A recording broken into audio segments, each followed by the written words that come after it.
What's up, y'all? My name is Justin Cooper. I'm a professional basketball skills coach. Today we're going to focus on how to be more effective in ball screen situations. We're going to go through 4 different options that'll happen in a game, and the goal right now is to focus on being a scorer first. If you can have this mindset when you're in ball screen situations, it's going to allow you to get to your spots a little bit faster and more efficiently, but then it's also going to force the defense to help, and when they do that, it's going to allow you to get your teammates involved. If your bigs roll into the basket, the defense helps, we're able to make that pass, and if that weak side defender rotates, we're able to make that pass to the corner for open threes. The first one we're going to focus on is when we come off of this ball screen, we want to be able to get a piece of the paint. Getting a piece of the paint is key because if we can get into the paint and we're open, they're easier shots for us. But then if the defense helps, it allows us to then have the open opportunities of hitting our big or making a kick out pass for the 3. Let's get to it. The first read in the ball screen that we're going to do when we come off of the ball screen, if we have space or the big switches onto us, we want to try to turn the corner and get downhill into the paint.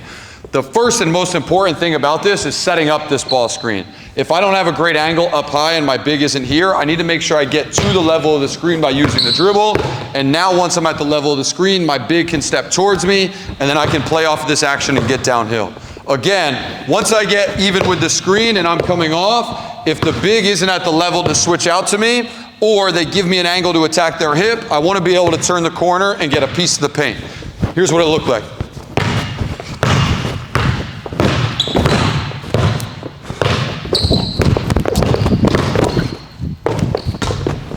Now, every situation in the ball screen isn't perfect. So if I come off of this ball screen right here and I don't have initially to be able to get downhill, I can take one bounce out dribble. If I bounce out and now the big takes a step towards me, it's going to allow me to turn the corner and still get a piece of the paint.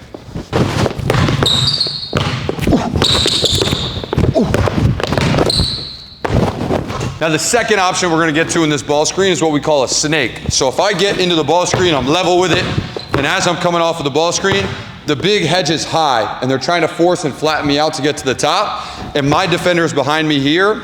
I'm going to just push the basketball back out this way and then try to get downhill. This will allow my big also to then roll towards the middle of the floor. Defense helps out, it'll give me this pocket pass.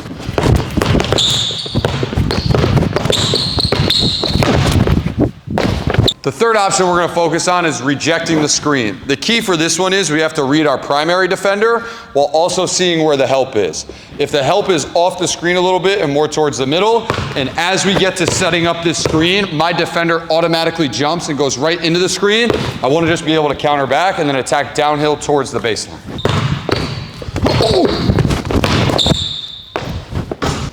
Now our last option that we're going to work on today is just a rescreen. If I come off this ball screen here and my defender does a good job of getting over, I want to be able to bounce the basketball up here and create space. This is now going to allow my screener to come up a little bit higher, and now I'll be able to get downhill action this way. Ideally, in this setup here, if this corner is loaded and my teammate is there, when I come back off of that screen, it's going to allow me 2 options. If I can hit my roller, and then also if that defender helps, I can kick corner for a wide open 3.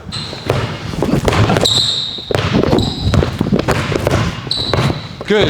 So now we drag the screen out. If we can envision this in the game, I drag the screen out. I'm back up top with my defender here.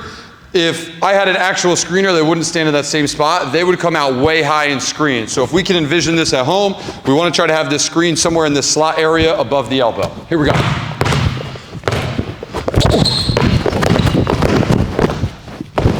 If you're in ball screen actions often, you need all 4 of these options to become an effective facilitator and scorer in ball screen actions. If you enjoyed this video, please like and subscribe, and stay tuned for more videos just like this.